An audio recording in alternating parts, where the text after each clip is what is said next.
Imagine you live in medieval times. You have a beautiful castle in the English countryside. How would you keep it safe?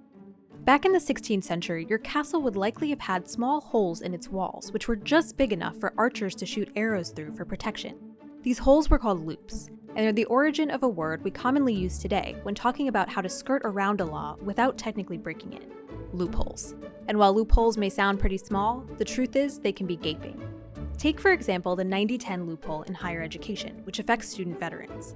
Under the Higher Education Act, for-profit colleges are allowed to bring in up to 90% of their revenue from U.S. Department of Education financial aid programs, but at least 10% has to come from other sources, like students and families, employers, and private scholarship providers. The 90-10 rule is supposed to be a market viability test. If these schools are providing a quality education product, people other than the federal government should be willing to pay for it. But because the law is written so that only federal funding from the Department of Education counts toward the 90% cap, other federal funding for higher ed goes toward the 10% bottom line, including billions in tuition benefits for veterans from the GI Bill and Department of Defense. The 90-10 loophole puts a bullseye on the backs of student veterans, who are disproportionately targeted by predatory colleges.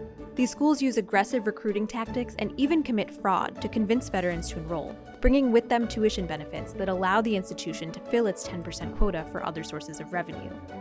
This means that a college could be getting all of its revenue from federal government sources while still technically complying with the 90-10 rule. And more often than not, these institutions deliver subpar outcomes for students. For-profit colleges made up 20 of the 50 schools that brought in the most money in GI Bill benefits in 2017, and their average four-year graduation rate was just 22%.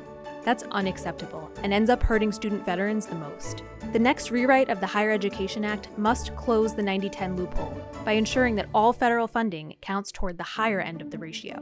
This is a must-do to protect student veterans and serve those who serve our country.